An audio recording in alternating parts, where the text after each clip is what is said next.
आज सुबह जब मैं जा रहा था तो भक्तमाल जी पढ़ता हुआ जा रहा था, एक इतने सुंदर राजा की मैंने कथा पढ़ी उसमें। बंधु नित्य एक नियम बना लीजिए, जैसे कई आजकल के युवा नॉवेल्स पढ़ते हैं, बुक्स पढ़ते हैं, इंस्टाग्राम चलाते हैं, फेसबुक चलाते हैं।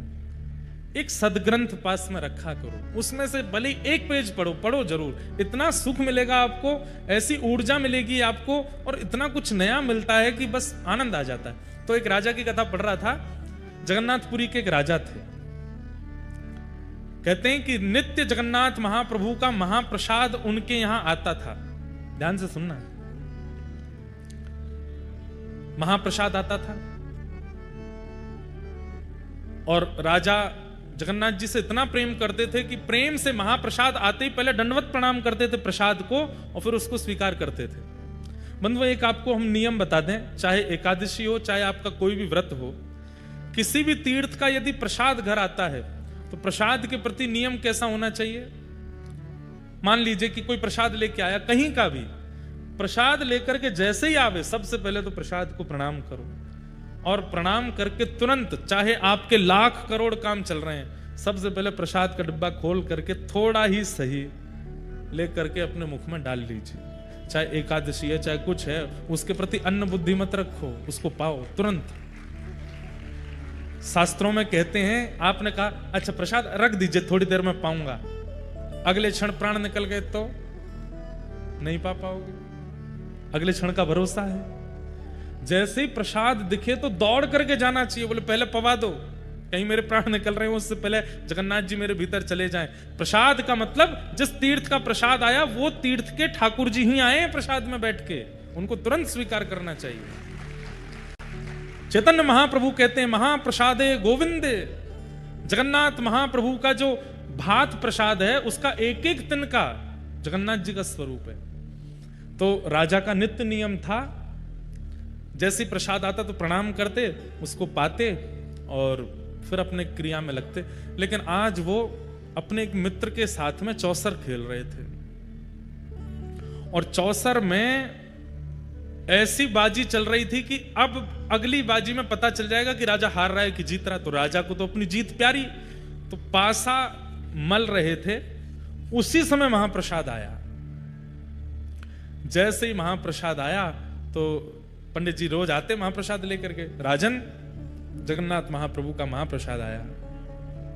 तो राजा इतना ज्यादा ध्यान लगा करके खेल रहा था, उसने एक हाथ में पासा लिया, महाप्रसाद को प्रणाम किया और फिर रुकिए अभी लेता हूं, और फिर से पासा खेलने लगे।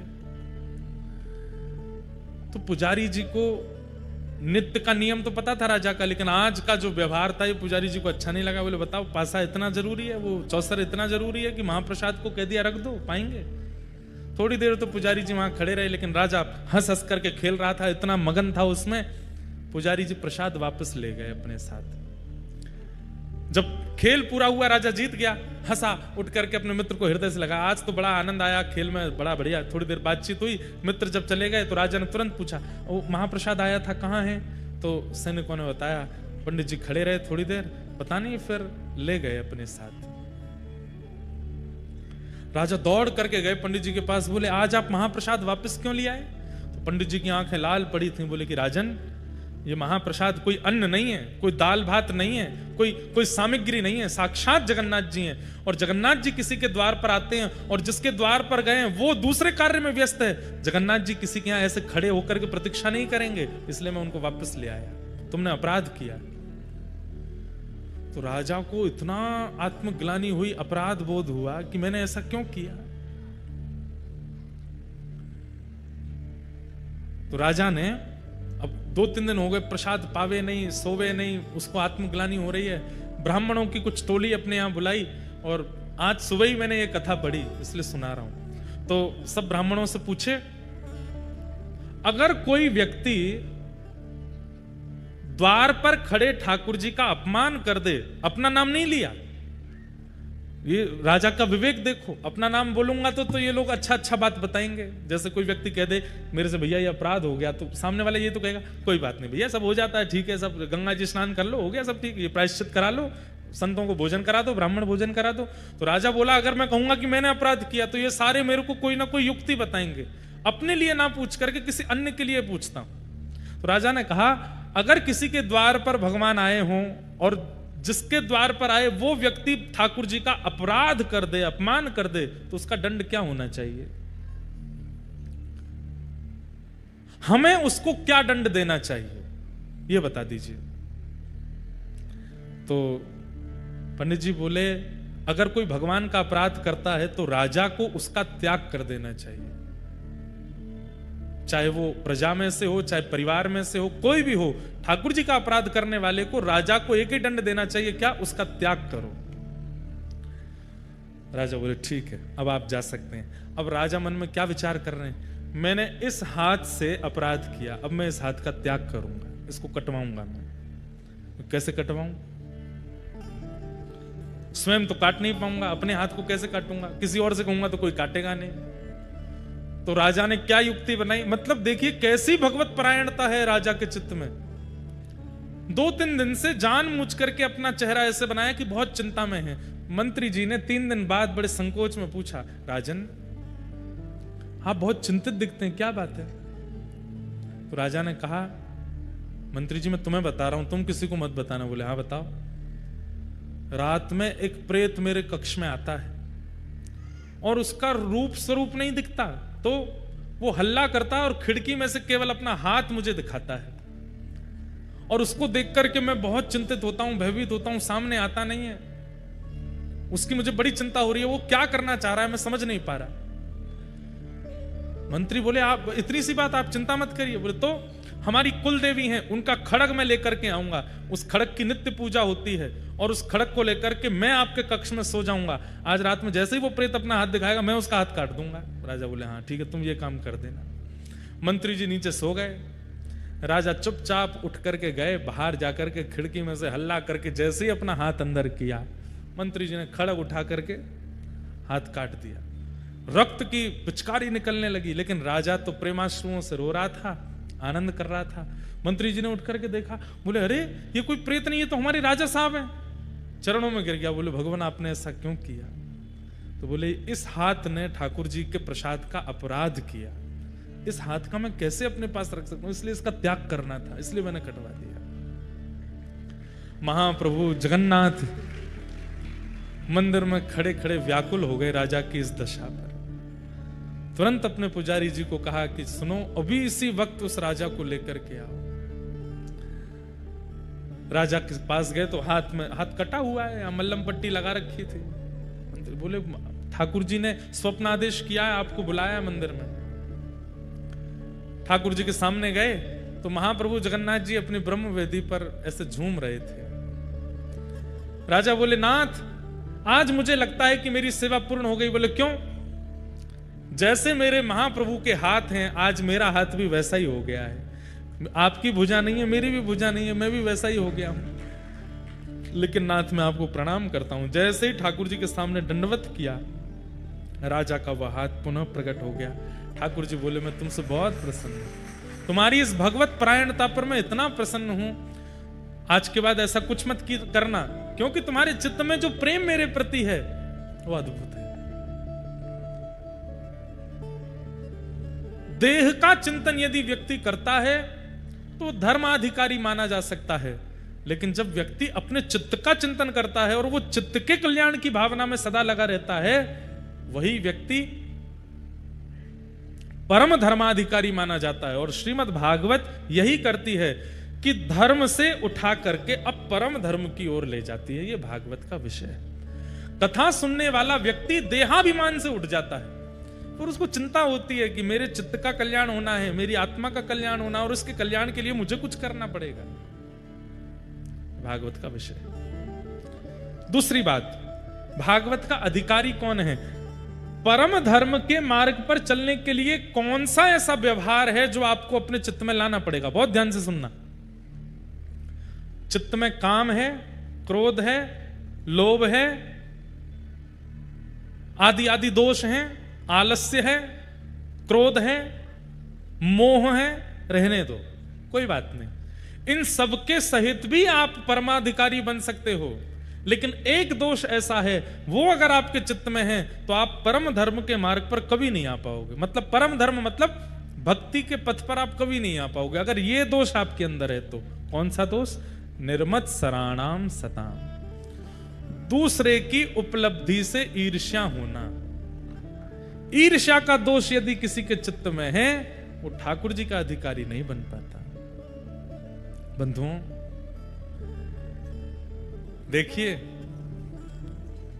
काम, क्रोध, लोभ, अभिनिवेश, अहंता, ममता, चिंता आदि आदि जो दोष हैं, इन सब का पता हमको लगता रहता है और दूसरों से हम इस बात को शेयर भी कर लेते हैं कि मेरे अंदर क्रोध बहुत है, मेरे अंदर काम बहुत है, मेरे अंदर ये दोष बहुत है। लेकिन ईर्ष्या का दोष जो होता है, इसको हम सबसे छुपाते हैं। यहां पर बैठे हर व्यक्ति को किसी से ईर्ष्या होती है। उसकी बात होती है तो आप विचलित हो जाते हैं, उसकी बात मत करो मेरे सामने। उसके बारे में कुछ अच्छा सुन लेते हैं, अरे यार तुम क्या जानो, उसकी सच्चाई तो मुझे पता है, वो तो ऐसा है, वो तो ऐसा है, वो तो ऐसा है, 10 बातें बुरी बोल देते हैं। ये ईर्ष्या का जो दोष है ना, अगर ये आपके चित्त में है तो आप चाहे कितना भी नाम कर लो, कितना भी भजन कर लो, कितनी भी कथा सुन लो, कितना भी आप नियम कर लो, ठाकुर जी आपको कभी नहीं मिलेंगे। भैया नाम का, कथा का, परिक्रमा का, जप का, नियम का फल क्या है? कि चित्त से ईर्ष्या खत्म हो जाए।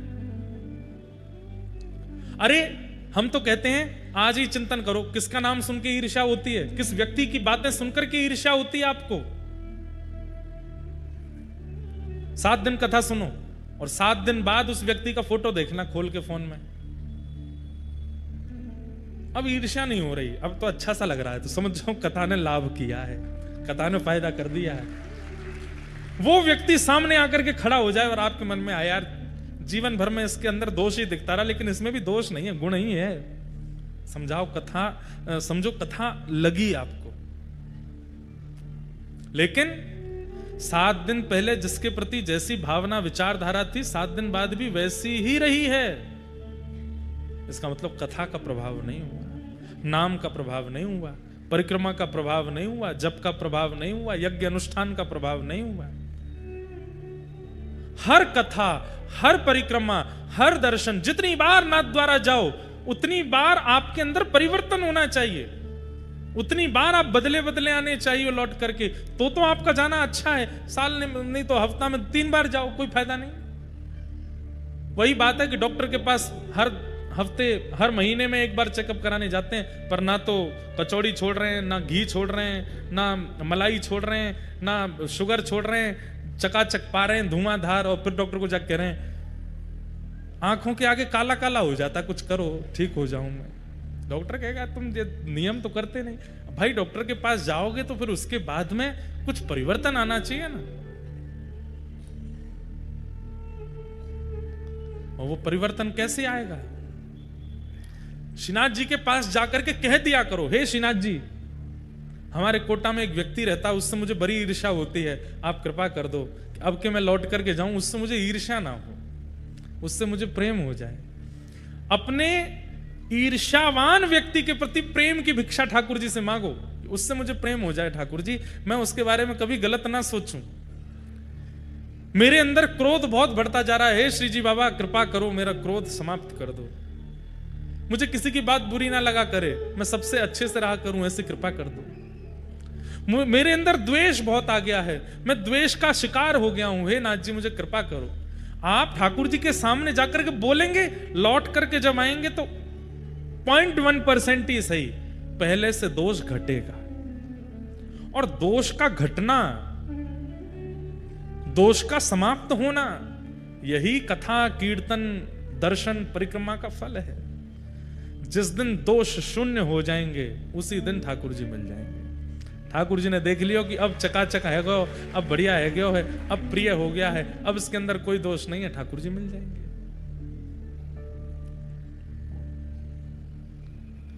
वास्तव में कथा सुनने का यही रूप है कि हम हमारे दोषों को काटें, थोड़ा कम करें, घटावें। 7 दिन के बाद भी कुछ नहीं बदला, वैसे कि वैसे ही रहे। पैसा अलग खर्च हुआ, समय अलग बर्बाद हुआ, मिला कुछ भी नहीं। इसलिए परिवर्तन की भावना से कथा सुना कीजिए। हम कथा कहते हैं, मैं अपनी प्रशंसा के रूप में नहीं कह रहा हूं, हर कथा में एक चीज से आगे निकल जाता हूं। मेरे को पता है कि मेरे अंदर दोष क्या है, ये दोष हैं, ये कमियां हैं, ये सब मुझे पता है। हर व्यक्ति को अपनी कमियां पता होती हैं। हर कथा में विचार करके बैठता हूं कि इस कथा में ये दोष का नाश करना है, इस कथा में ये कमी से थोड़ा ऊपर बढ़ना है। और नाश की बहुत बात की है, थोड़ा ठीक करें, थोड़े से ही आगे बढ़ा जाता है। अपने आप एक दिन देखेंगे कि सारे दोष नष्ट हो गए। अच्छा, सर्व दोष विमुक्त हो गए, इसका क्या प्रमाण है? अब आपके अंदर कोई दोष नहीं बचा, इसका प्रमाण क्या है? दीनता। जिस दिन झुकने लग जाओ, जिस दिन दीनता चित्त में आ जाए, जिस दिन सरलता चित्त में आ जाए, जिस दिन कम बोलने का मन हो, मुख पर एक मधुर सी प्रसन्नता रहती है, बस सुनने की इच्छा होती है, ना ज्यादा किसी को समझाना, ना ज्यादा किसी से बोलना, ना ज्यादा किसी से मतलब रखना, बस अपने चित्त से आनंदित रहना, प्रसन्न चित्त होकर के विचरण करना और अत्यंत दीन होना। सामने कोई आ जाए, देख जरा सा भी बड़ा व्यक्ति है, उसी को प्रणाम कर लेते हैं, उसी के सामने झुक जाते हैं, उसी को वंदन कर लेते हैं, समझ जाओ दोष विमुक्त हो रहे हो। कथा यही करती है। निर्मत सराणाम सताम। तो इसलिए अगर आपके अंदर ईर्ष्या है, सबसे पहले उसी की चिकित्सा करो। काम बाद में, क्रोध बाद में, लोभ बाद में, आलस्य बाद में, मोह बाद में, सब बाद में, पहले ईर्ष्या की चिकित्सा हो। ईर्ष्या इतना बड़ा पत्थर है, नाली में ब्लॉकेज हो गया, क्यों? भीतर कुछ भारी फंसा हुआ है, डंडा डाल करके उसको निकाल दो, सारा पानी अपने आप चला जाता है, जितनी गंदगी है सब अपने आप चली जाती है। अब आप क्या कर रहे हैं? नाली फंस गई है, अच्छा बहुत दुर्गंध आ रही है, क्या करो? परफ्यूम डाल दो। अब परफ्यूम डाल दोगे 5 मिनट के लिए सुगंधी रहेगी, उसके बाद फिर दुर्गंध आएगी। अब भी दुर्गंध आ रही है, अब क्या करें? इसमें तीर्थों का जल मिला दो। अरे भाई, बढ़िया डंडा लेकर के आओ, नाली के भीतर डालो, कुछ फंसा है उसको निकालो, सारा पानी निकल जाएगा, अपने आप स्वच्छ हो जाएगा। ठीक वैसे ही हम में अत्यंत दोष हैं, और वो अत्यंत दोष कभी कभी हमको ही पीड़ा देने लगते हैं। तो हमको लगता है कि यार काम बहुत है, क्रोध बहुत है, मोह बहुत है, आलस्य बहुत है, ये सारे अवगुण मेरे अंदर बहुत हैं, अब मैं क्रोध को कम करूंगा, अब मैं लोभ को कम करूंगा। अरे भले आदमी, ईर्ष्या है भीतर, पहले उसको निकालो। ईर्ष्या रूपी पत्थर जैसे ही निकलेगा, जमा हुआ जितना भी गंदगी है, जमा हुआ जितना भी जल है, दुर्गंध है, धीरे धीरे सब समाप्त हो जाएगा। ईर्ष्या का नाश करो। व्यक्ति क्या करता है? काम पर वर्कआउट कर लेता है, क्रोध पर वर्कआउट कर लेता है, पर ईर्ष्या को रहने देता है। इसलिए बार बार बार बार बार बार दोष जन्म लेते रहते हैं। भागवत जी ने पहले ही आज्ञा कर दी कि ईर्ष्या दोष को नष्ट करो।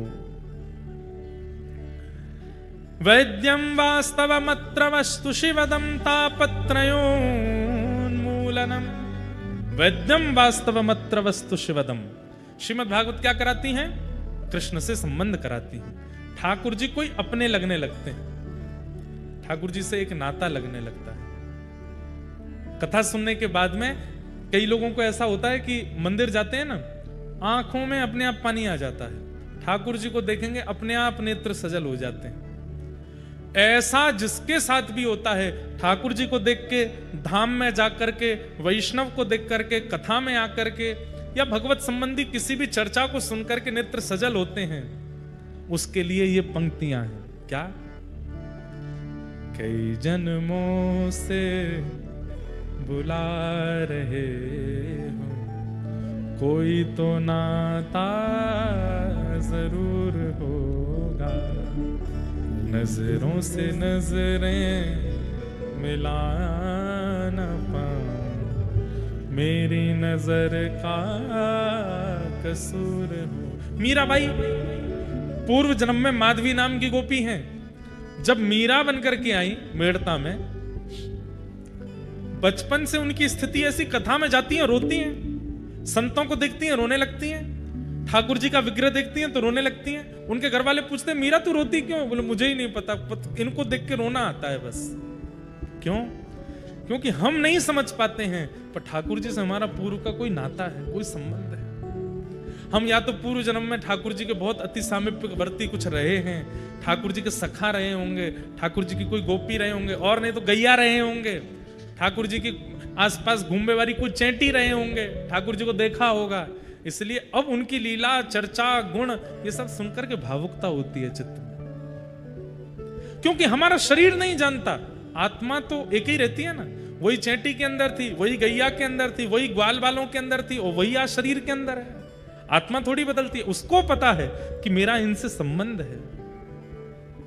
तुम ही तो मेरे माता पिता, तुम ही तो मेरे बंधु सखा हो। गाइए, तुम ही तो मेरे माता पिता, तुम ही तो मेरे बंधु सखा हो। कितने रिश्ते तुम संग मेरे, कोई तो नाता जरूर होगा।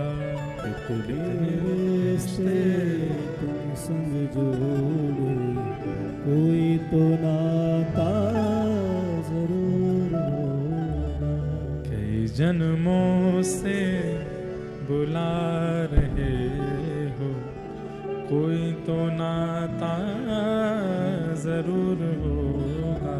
कई जन्मों से बुला रहे हैं, कोई तो नाता जरूर होगा। एक राजा थे, उनका नाम था कुलशेखर। क्या नाम था? कुलशेखर।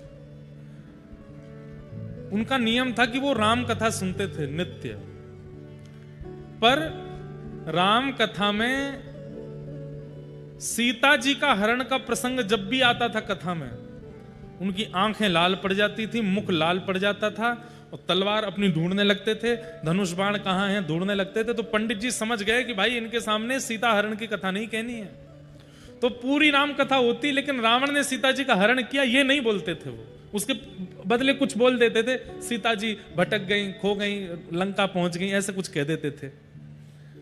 एक बार पंडित जी बीमार पड़ गए, उन्होंने अपना बेटा भेजा, बोले तुम कथा सुनाया और राजा को। अब उसको नहीं पता था कि इनके सामने रावण ने सीता जी का हरण किया, ये सुनाना नहीं है। वो तो आंख बंद करके सुनाता चला गया। बोले कि महाराज राम जी तो वन में मृग के पीछे दौड़े, दूर से राम स्वर सुनाई दिया तो लक्ष्मण जी भी दौड़े, लक्ष्मण रेखा बना करके चले गए। इतने में ही लंकापति रावण एक ऋषि का रूप धारण करके आया, भिक्षा मांगने लगा। जैसे ही सीता जी भिक्षा देने आई, हाथ पकड़ करके उसने तुरंत अपने पुष्पक अपने विमान में बिठाया, ले जा करके लंका में उनको बंदी बना लिया।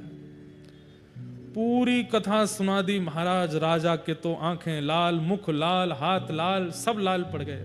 आज पहली बार उसने सुना था ये प्रसंग कि रावण ने सीता जी का हरण किया। उठ करके कहने लगा, व्यास जी ये रावण कहां रहता है? व्यास जी घबरा गए, लंका में।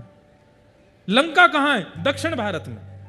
तुरंत अपने सेनापति को बुलाया, अपने सब, अब कलिकाल में, और बोला इसी वक्त हमारी जितनी सेना है सबको तैनात करो, सबको धनुष बाण आदि सहित तैयार कर दो और निकल पड़ो दक्षिण की ओर। तो सेनापति पूछने लगे चढ़ाई कहां करनी है? वो लंका के ऊपर। सीता जी का हरण करके ले गया है रावण, उसका वध करके आएंगे। अब वो पंडित जी घबराए, बोल अरे महाराज वो तो, पंडित जी आप बैठे रहो, आपकी दक्षिणा मिलेगी पूरी पूरी, पहले सीता जी को लेके आऊं मैं। कहते हैं कोसों दूर तक तो कुलशेखर राजा अपनी सेना लेकर के चला गया। अंत तो गत्वा सेनापति आदि बोले कि इतना धन खर्च होगा, इतनी सेना लेकर के जाना, इनके भोजन प्रसादी के प्रबंध करना, और लंका में रावण वावण कोई है ही नहीं है, और ये महाराज जी लेके जा रहे हैं पूरी सेना, और उनका क्रोध बिल्कुल कम नहीं हो रहा है। रात भर योजना बनाते हैं, लंका का नक्शा कैसा है, हम कैसे प्रवेश करेंगे भीतर, समुद्र पार कैसे करना है, सारी योजनाएं बनाते मंत्रियों के साथ। मंत्री घबराते हैं, बोले कि ये भगवान ही इनका क्या होगा। रात भर मंत्रियों ने बैठ के राम जी से प्रार्थना करी, हे राघव जी अब आप ही हमें बचाओ। 4-5 दिन की यात्रा जब हो गई, राजा तो पूरे आवेश में लंका की ओर दौड़ रहा है। तभी बीच मार्ग पर देखते हैं, आहा नव कंज लोचन कंज मुख कर कंज पद कंजारो, श्री रामचंद्र कृपालु भज मन हरण भव भयदार। प्रभु श्री राम साक्षात प्रकट हो गए बीच मार्ग में, और मार्ग में प्रकट होकर के बोले राजा रुक जाओ रुक जाओ रुक जाओ। कमल नैन नील स्वरूप ठाकुर जी का। और तभी थोड़ी देर में देखते हैं कि गोरे गोरे वदन के श्री लक्ष्मण जी भी आ गए, और तभी थोड़ी देर में देखते हैं कि आहा तप्त कांचन गौरांगी श्री जानकी जी भी आ गई। राजा चरणों में गिर गया, बोले आप कौन हैं प्रभु? बोले हम वही हैं जिनकी कथा तुम सुनते हो। अरे आप राम जी हैं? बोले हाँ। जानकी जी आप सुरक्षित हैं? मैं तो अभी लंका जा रहा था रावण के ऊपर चढ़ाई करने के लिए। बोले हम इसीलिए बताने आए कि युद्ध पूरा हो गया है, रावण को हमने मार दिया। मार दिया आपने? बोला बढ़िया किया आपने मारा, नहीं तो मुझे मारना पड़ता जाके। ऐसे ऐसे भाव। उनके लिए कथा कोई कहानी नहीं है, उनके लिए कथा कोई शब्द नहीं है, उनके लिए कथा प्रत्यक्ष है। एक और हुए दक्षिण भारत में, उन्होंने भी कथा में कोई भाव सुना। हाँ, विभीषण शरणागति। विभीषण शरणागति का जब भाव सुना तो उस भाव में यह आता है कि राम जी ने जैसे देखा कि विभीषण शरणागति के लिए आया है, तो राम जी बोले अच्छा इसको बैठाओ, मैं एक बार पूछ के आता हूं। तो हनुमान जी आदि को बुला करके राम जी पूछ रहे हैं कि इसको शरण में लूं कि नहीं लूं। इस बात को सुनकर के उठ के चला गया और इतना रोया नदी के तट पर जाकर के। लोगों ने ढूंढ करके पूछा तुम रो क्यों रहे हो? बोले मैं तो ये सोच रहा हूं, रावण की लंका नगरी में रहने वाला, राम में जीवन जीने वाला विभीषण वो शरण में आता है तो राम जी पूछने जाते हैं। हम तो बड़े अभागे हैं, हम अगर शरण में जाएंगे तो राम जी तो जाने कितनी लंबी मीटिंग करेंगे कि इसको लूं कि नहीं लूं। जो इतना विचार करते हैं शरणागतों को शरण में लेने से पहले, उनकी शरणागति हमको कैसे मिलेगी? इस बात से चिंतित होकर के रो रहा था। राम जी तुरंत प्रकट हो गए, तुरंत उसको स्वीकार किया। बोले भैया तो बिल्कुल चिंतित मत हो, आगे की कथा तो सुनो। आगे कथा में जाकर के सुना तो क्या सुना कि सबने मना किया कि विभीषण को स्वीकार मत करो। सुग्रीव ने तो स्पष्ट कह दिया, बोले रावण का भैया है, उसके साथ इतने साल रहा है, ये शुद्ध कैसे हो सकता है, इसको स्वीकार मत कीजिए। सबने मना किया, लेकिन राम जी कक्ष से बाहर निकल करके आए और सबने कह के भेजा था इसको वापस कर देना नाथ। लेकिन राम जी गए और राम जी ने जाकर के तुरंत विभीषण को अपने हृदय से लगाया, स्वीकार करके तिलक कर दिया। भले ही सब मना करते रहे, लेकिन राम जी फिर भी स्वीकार किए। आगे की कथा में उसने क्या सुना कि भले ही लाख लोग मना करें पर ठाकुर जी फिर भी स्वीकार करते हैं, तब उसके चित्त को शांति मिली। कथा ठाकुर जी से संबंध कराती है, और वो कब कराएगी? आप व्यास जी का चिंतन मत करो, ये मत सोचा कीजिए कि इंद्रेश जी कथा सुना रहे हैं, कोई व्यास जी बैठे हैं। आप तो केवल चिंतन किया करो, शब्द सुनकर के एक छवि देखो और उस छवि में सब अनुभव करो। यहां से अब व्यास जी ने कहा घोड़े पर बैठे हैं तो घोड़ा कैसा है, वो मार्ग कैसा है, वहां पहाड़ हैं, कुछ नदियां हैं। चिंतन करते हुए कथा सुना कीजिए। चिंतन करते करते करते करते ऐसा होगा कि एक दिन पंडाल नहीं दिखेगा, व्यास जी नहीं दिखेंगे, प्रत्यक्ष ठाकुर जी का ही अनुभव हो जाएगा। हम आपको अपनी सत्य बात बोल रहे हैं, हम कथा सोच करके नहीं बोलते। हमें आप लोग दिखते ही नहीं है, हमें लीला ही दिखती रहती है। अब यहाँ ये हो रहा है, अब यहाँ ऐसे हो रहा है, अब यहाँ ऐसे हो रहा है, और जो जो हमें दिखता है हम बोलते रहते हैं। अभी ऐसा नहीं है कि पंडाल नहीं दिख रहा, आप दिख ही नहीं रहे हमको, ऐसा नहीं, पर मतलब चिंतन आता रहता है, कुछ ना कुछ भाव आते रहते हैं। अब जैसे कुलशेखर राजा आ गए, वो बोले मेरी कथा सुना दो। अब उससे पहले कोई और राजा आ गए, उनकी कथा सुनाई। श्रीनाथ जी बोले मेरी कथा सुनाओ, मीराबाई बोली मेरा पद सुनाओ। ऐसे चिंतन आते रहते हैं, और ये केवल हमारे साथ नहीं होता, ये आपके साथ भी होगा। लेकिन उसके लिए करना क्या पड़ेगा? व्यास का चिंतन मत करो, व्यास की वाणी सुनकर के जो लीला चल रही है उसका अनुसरण करो, अनुभव होने लगेगा। वैद्यम वास्तव मत्र वस्तु शिवदम, ठाकुर जी से संबंध कराती है श्रीमद् भागवत की कथा। तापत्रयोन्मूलनम, तीनों तापों का उन्मूलन करती है। श्रीमद् भागवते महामुनि कृते किंबा परैरीश्वरः सद्यो हृदय वरुध्य तेत्र कृत भी शुश्रूषुभिस्तच्छणात्। ठाकुर जी की कथा जिसको सुनने मात्र से चित्त में ठाकुर जी प्रकट हो जाते हैं, ऐसी कथा को हम प्रणाम करते हैं।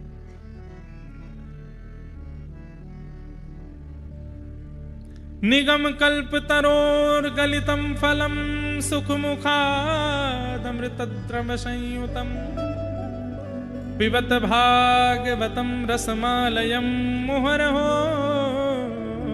रसिका भुवि भावुका। कथा सुनने मात्र से चित्त में ठाकुर जी विराजमान हो जाते हैं, चित्त में आकर के बैठ जाते हैं। श्रीमद् भागवत में इस बात को स्पष्ट रूप से कह दिया गया। बंधुओं, इन 7 दिनों में ठाकुर जी चित्त में विराजमान तो हो जाएंगे, पर असली दिनचर्या मन में बसे मेरे चोर प्रभु। मेरे मन में चोर हैं, काम क्रोध लोभ मोह।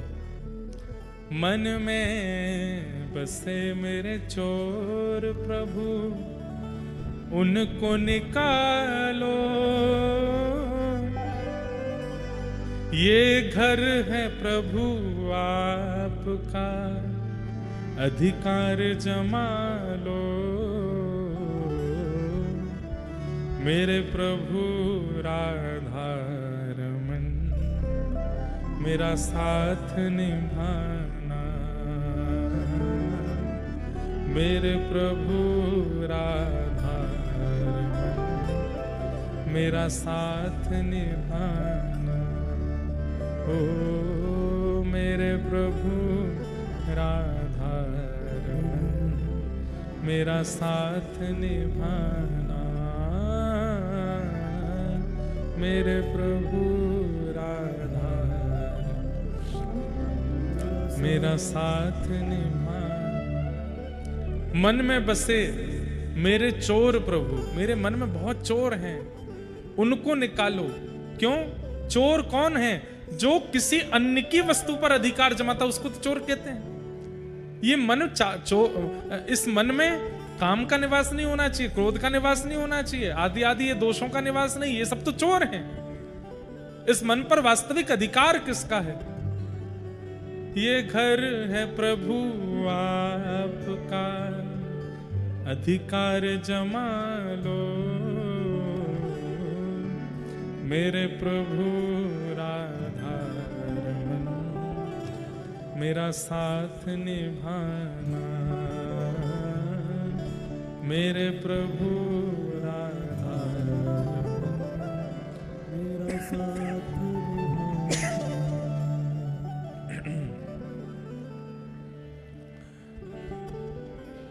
हमारे व्रज में किशोरी जी से प्रार्थना करते हैं। हाँ हाँ। किशोरी मोह सेवा में लीजो, लाडली सेवा में लीजो। घर जंजाल छुड़ाए, बास बरसाने को दीजो। किशोरी मोह सेवा में लीजो, लाडली सेवा में लीजो। सब लोग आप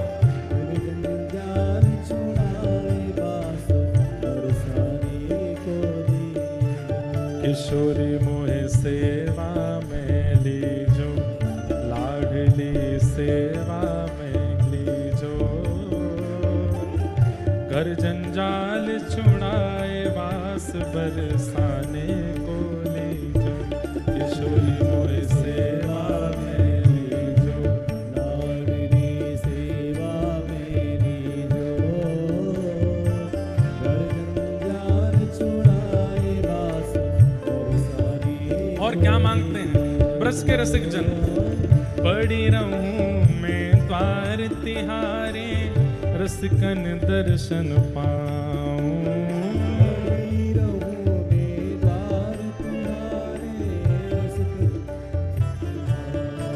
ओ पड़ी रहूं मैं द्वार तिहारे, रसिकन दर्शन पाऊं।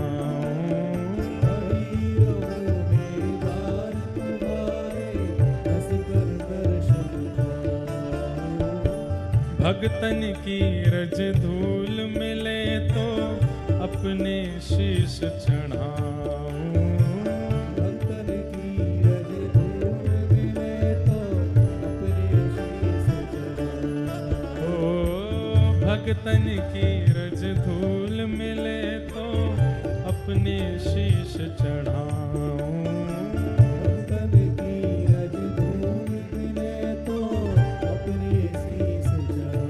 किशोरी मोहे द्वारे रख लीजो, लाडली द्वारे रख लीजो।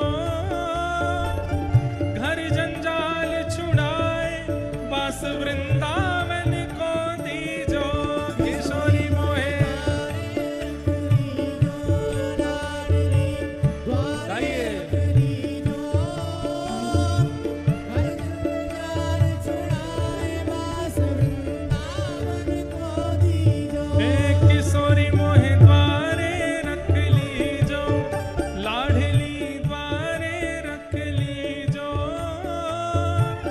जग जंजाल छुड़ाए वास वृंदावन को दीजो।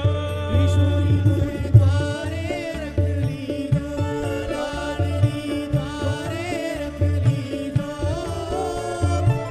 जग जंजाल छुड़ाए वास वृंदावन। बोल बरसाने वाली की।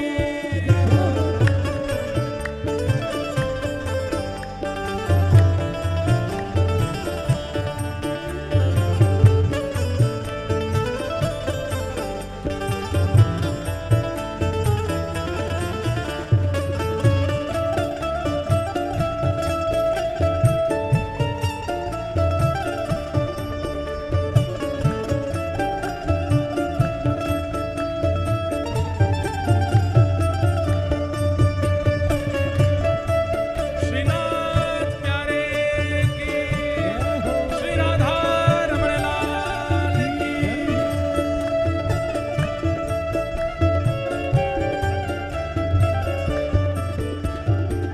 भूख लगे तो ब्रजवासन के टूक मांग के खाऊं। भूख लगे तो ब्रजवासिन के भूख मांग के खाऊं। भूख लगे तो ब्रजवासन के टूक मांग के खाऊं। भूख लगे तो ब्रजवासिन के भूख मांग के खाऊं। हो कबहु प्रसादी श्री महलन की कृपा होए तो पाऊं। कबहु प्रसादी श्री महलन की कृपा होए तो पाऊं।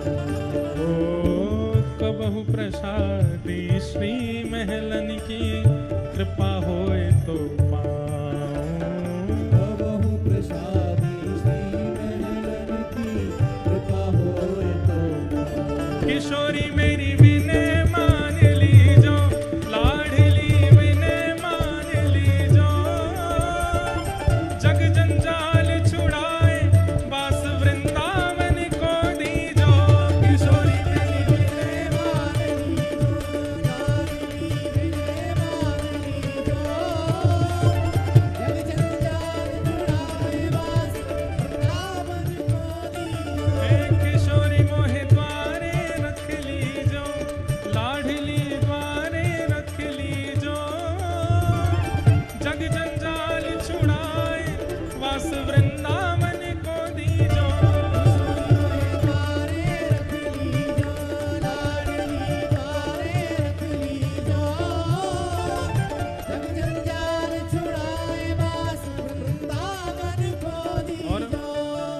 ये पंक्ति तो सब लोग मेरे साथ ऊंचे स्वर में गा। क्या? राधे राधे रटू निरंतर, राधे के गुण गाऊं। राधे राधे रटू निरंतर, राधे के गुण गाऊं। ओ राधे राधे रटू निरंतर, श्यामा के गुण गाऊं। राधे राधे रटू निरंतर श्यामा के और तेरे ही गुण गाए गाए मैं तेरो ही हो जाऊं। तेरे ही गुण गाए गाए मैं तेरो ही है ओ तेरे ही गुण गाए गाए मैं तेरो ही हो जाऊं। तेरे ही गुण गाए गाए मैं तेरो ही है। हे किशोरी मोहे अपनो कर लीजो,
रटूं निरंतर राधे के गुण गाऊं।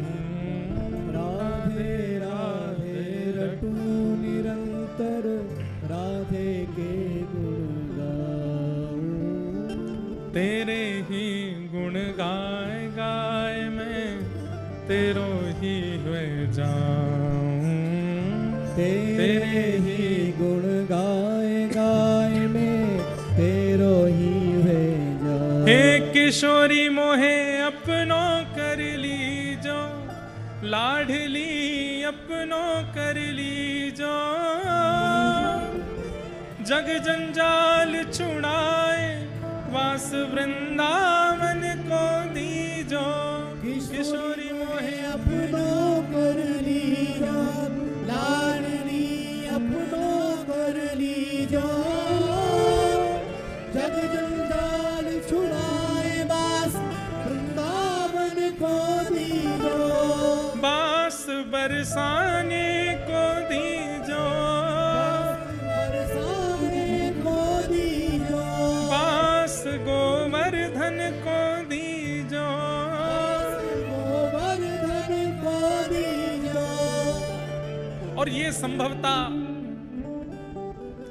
श्रीमद् भागवत में बताए गए नियमों से बन सकती है। आप भले ही शरीर से रहते कोटा में हैं, शरीर से रहते आप जयपुर में हैं, शरीर से रहते आप राजस्थान में हैं, लेकिन मन सदा आपका ब्रजवासी हो जाए। मैं ब्रजवासी उन्हें कम मानता हूं जो शरीर से ब्रज में रहते हैं। मूल ब्रजवासी तो वो हैं जो तन से चाहे कहीं रहें पर मन से ब्रज में रहते हैं, मन से सदा वृंदावन का स्मरण करते हैं। यहां किशोरी जी से जग जंजाल छुड़ाए वास बरसाने को दी, जो तन के लिए नहीं है, मन के लिए। मन के जग जंजाल छूटे, मन रहे सदा वृंदावन बरसाना। अभी हम बद्रीनाथ में थे, वहां एक महाराज जी हमारे साथ थे। जो लोग सोशल मीडिया पे फॉलो करते होंगे उन्होंने देखा होगा। बद्रीनाथ वाले पूज्य श्री योगेश्वर बालक योगेश्वर दास जी महाराज आज भी सुबह बागेश्वर धाम में वो साथ में ही थे। तो आप विश्वास नहीं मानेंगे, महाराज जी की आयु अभी 60-70 के आसपास होगी। आज तक वृंदावन नहीं गए, आज तक। राधा कुंड में रहते हैं, गोवर्धन में, या फिर बद्रीनाथ में रहते हैं। दो ही स्थान है उनके, या तो राधा कुंड गिरिराज जी या बद्रीनाथ। पर आज तक वृंदावन नहीं गए। बाहर से ही वृंदावन को प्रणाम करते हैं, वहीं से निकल जाते हैं। लेकिन आप उनके पास बैठेंगे, उनसे जब चर्चा करेंगे, नेत्र सजल रहते हैं और श्री वृंदावन को याद करते रहते हैं। वृंदावन की एक एक स्थिति उनको पता है।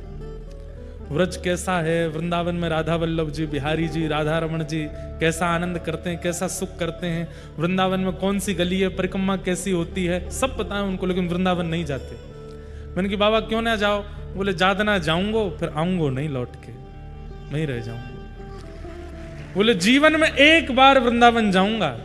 आज भैया गए थे ना हमारे साथ, केशव भैया, वो भी दर्शन करके आए, बद्रीनाथ वाले पूज्य महाराज जी। अरे बालकों बैठ जाओ, ओ लाला, मैया तेने का ठानी मन में, बालक छोड़ दिए वन में, ले जाओ भैया, कौन के हैं ये? तो बच्चे मिल गए, मैया खो गई हैं। हाँ ले जाओ, 2-3 लोग उठा के ले जाओ, एक प्लेग्राउंड बनवा दो बगल में।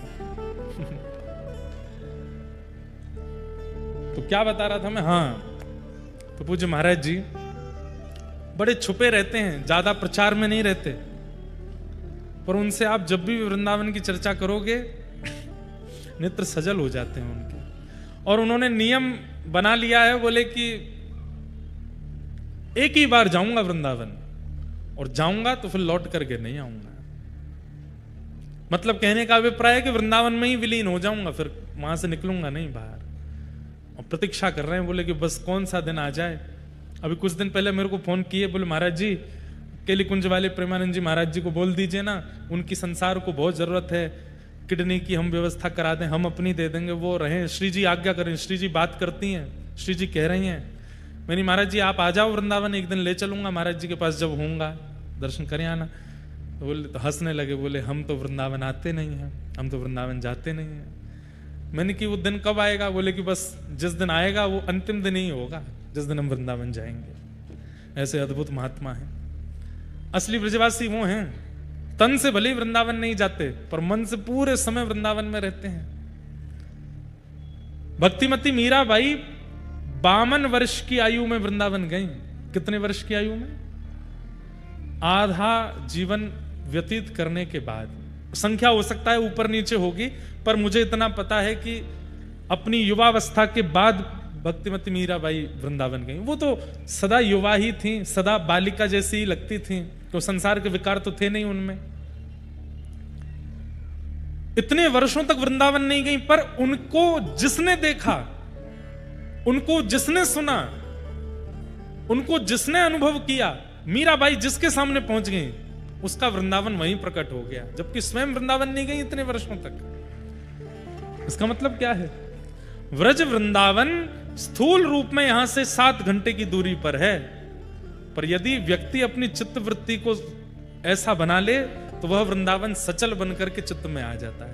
और फिर आसपास का औरा, उसके आसपास की स्थिति, उसकी विचारधारा, भावनाएं, चर्चाएं सब वृंदावन बन जाती और वृंदावन युक्त हो जाता है।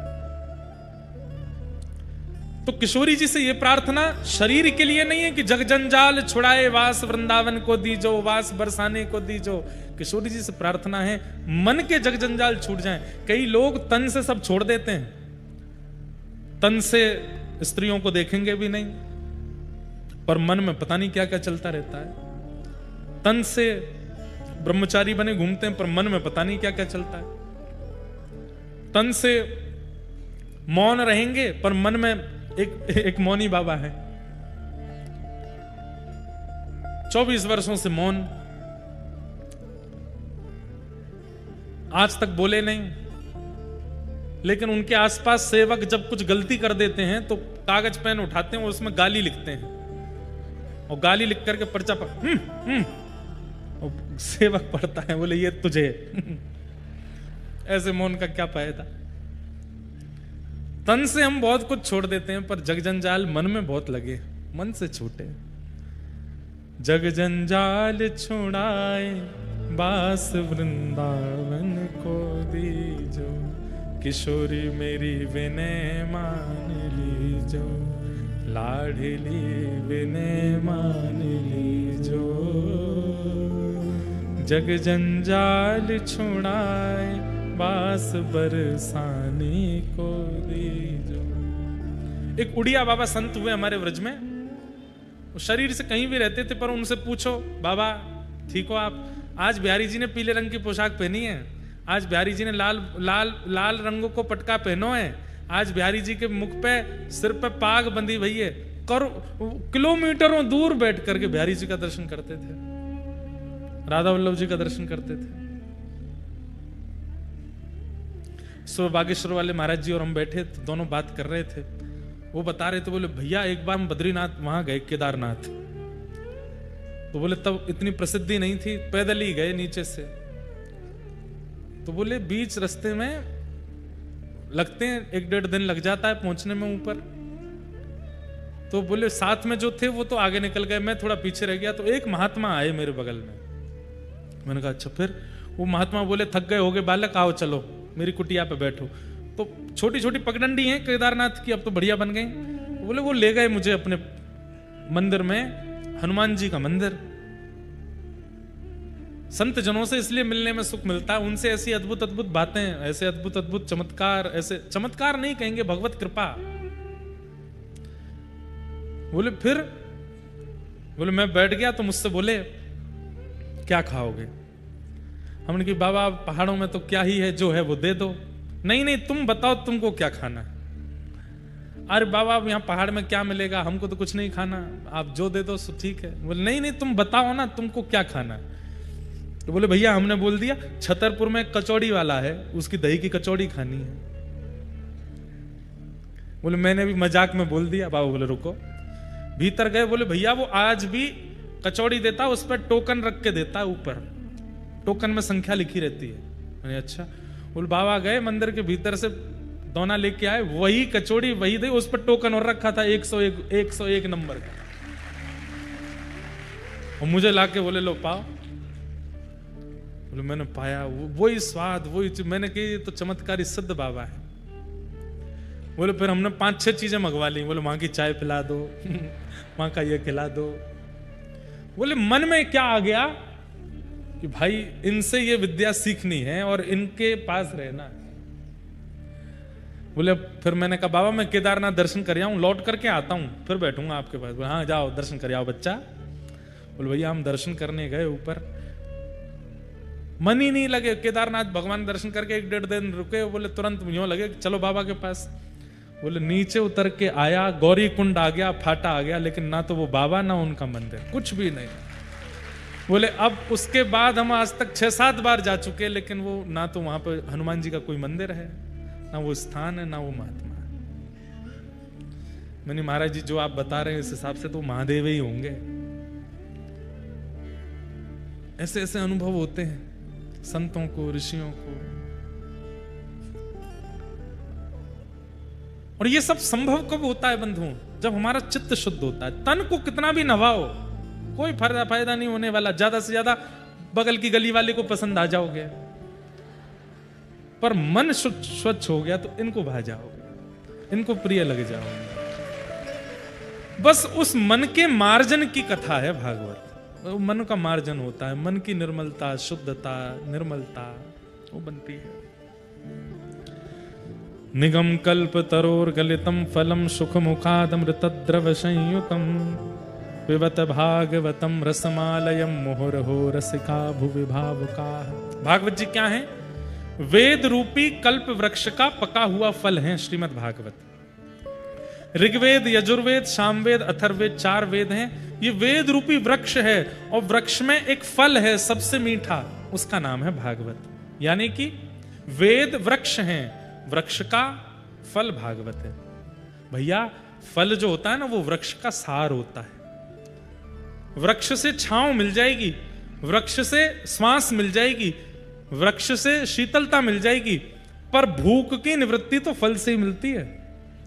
वेद छांव दे देंगे, वेद निर्मलता दे देंगे, वेद स्वच्छता दे देंगे, पर जो क्षुधा निवृत्ति है, जैसे हमारे शरीर की भूख होती है रोटी सब्जी से बुझती है, ऐसी आत्मा की भी भूख है।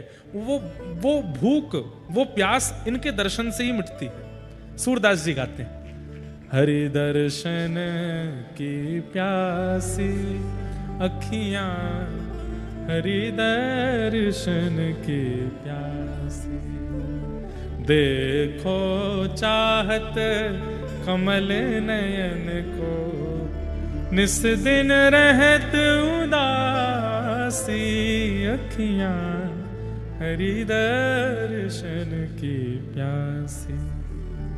हमारे शरीर की भूख, हमारे शरीर की इच्छाएं संसार पूरी करता है, पर उस आत्मा की जो भूख है इनसे ही पूरी होती है। जब तक ये नहीं दिखेंगे तब तक वो भटकती रहेगी, तब तक वो जन्म लेती रहेगी। पुनरपि जननम पुनरपि मरणम पुनरपि जननी जठरे शयनम। ये चक्र कब बंद होगा उस आत्मा का? जिस दिन हरि मिल जाएंगे, बस उस दिन वो कहेगी अब पायो मैं परम सुख, मुझे आप मिल गए। वेद वृक्ष हैं, पर उसका फल श्रीमद् भागवत है। फल भूख मिटाता है, फल क्षुधा निवृत्त करता है। श्रीमद् भागवत फल है, आत्मा की जो क्षुधा है उससे निवृत्त करता है। क्या करो? बोले पिबत भागवतम रसमालयम। इस कथा को जितना हो सके पियो, पियो। कथा सुनो कहा जाता है, पियो थोड़ी कहा जाता है। पर नहीं, यहां पर शब्द कहा गया पिबत, पियो। तो कहां पिए? बोले कान रूपी दोनों में भर भर के पियो, खूब पियो। पीने का अभिप्राय यहां पर वैसे पीने से नहीं है। पीने का अभिप्राय मतलब धारण करो। सुनने में और पीने में श्रेष्ठ क्या है? पीना। क्यों? कान में कोई बोल दे पैरासीटामोल, बुखार नहीं उतरेगा, पर मुख से कोई पिला दे तुरंत बुखार उतर जाएगा। पीने से रोग दूर होता है, सुनने से नहीं। कथा यहां बैठकर के सुनिए मत, पीजिए, मतलब लीजिए, अंदर धारण कीजिए। इसलिए पिबत शब्द, पिबत भागवतम रसमालयम। मोहर हो। बोले कितना पिए? बोले पीते रहो। कोटा में पी रहे हैं। अब इसके बाद बोले जहां तुम्हारा, इसके बाद यहाँ कथा पूरी होगी, गुजरात में शुरू होगी ऊंझा, वहां आ जाओ, वहां पियो, वहां पूरी हो जाएगी। फिर लुधियाना में 2 दिन की है, वहां पियो, वहां पूरी हो जाएगी। फिर कटनी आ जाओ मध्य प्रदेश, वहां 3 दिन की, वहां पूरी होगी। फिर सागर आ जाओ, सागर में पूरी होगी। फिर बंबई में, बंबई आ जाओ। उसके बाद बड़ौदा आ जाओ। फिर उसके बाद बरसाना में लाल जी का उत्सव, वहां आ जाओ। पीते रहो, सुनते रहो, जब जब मिले। कथा से कभी ऊबिए मत। एक बात हम आपको बोलते हैं बंधुओं, जरूरी नहीं आप 3 घंटा रोज सुनो, पर 20 मिनट, आधा घंटा रोज कथा सुना कीजिए। चाहे रात में सोते समय सुनो, सुबह उठते ही सुनो, गाड़ी चलाते हुए सुनो, काम करते हुए सुनो, कहीं आते जाते सुनो। आधा घंटा ही दीजिए, लेकिन कथा सुनिए नित्य। सत्संग रोज करो। आप अनुभव करेंगे, आपको वो प्राप्त होगा जो जीवन के लिए बहुत बहुमूल्य है। सत्संग नित्य करो। इस प्रकार भागवत की मधुर कथा के 3 मंगलाचरण हम लोगों ने श्रवण किए, उन्हें हम प्रणाम करते हैं। भैया 2 दिन तो हम लेट हो गए, कल हम नहीं होंगे, कल हम बिल्कुल समय से आएंगे। आप सब लोग बिल्कुल समय का ध्यान रखना। कल आपको पता, हम सुबह से कुछ बिल्कुल बस ये समझो भागते दौड़ते गिरते पड़ते जैसे तैसे पहुंचे हैं। अब सब काम करने जरूरी होते हैं, सब जगह पहुंचना। वहाँ हमारे मित्र भी हैं, हमारे भैया भी हैं, वो एक अद्भुत कथा कर रहे हैं, उसमें निमंत्रण था उनका। पूर्व से हमको जाना था, पहले हमारी कथा मध्य प्रदेश में ही थी इस डेट में, तब हमने आश्वासन दिया था तो वहीं से वहीं पहुंचना था। अब वो कथा ही शिफ्ट हो गई कोटा, तो अब वहां वचन कैसे ना, वो तो दिया है, जाना तो था। तो फिर जैसे तैसे योजना बना करके पहुंचे। आने में आज थोड़ा विलंब हुआ, पर कल से तो आप 2:30 बजे ही आ जाना। हम 3 बजे से 10-5 मिनट पहले भी आ सकते हैं, बाद में भी आ सकते हैं, इससे ज्यादा ऊपर नहीं जाएंगे। आप लोग समय का ध्यान रखना, खूब प्रेम से पधारो। 2 दिन कथा के हुए, कल से हम थोड़े बोनस में कथा थोड़ी देर तक और सुना देंगे, 2 दिन की भरपाई कर देंगे। आप लोग खूब प्रेम से पधारो। परसों कथा में ठाकुर जी का मधुर जन्मोत्सव हम लोग मनाएंगे, खूब बढ़िया आनंद करेंगे। रसगुल्ला वाली कथा होगी। और अब हम कहीं जा नहीं रहे हैं, कोटा में ही हैं, तो इसलिए कोई दिक्कत वाली बात नहीं। मिलना जुलना कब होगा, गिरधर लाल जी के दर्शन कब होंगे, ये हम बता देंगे।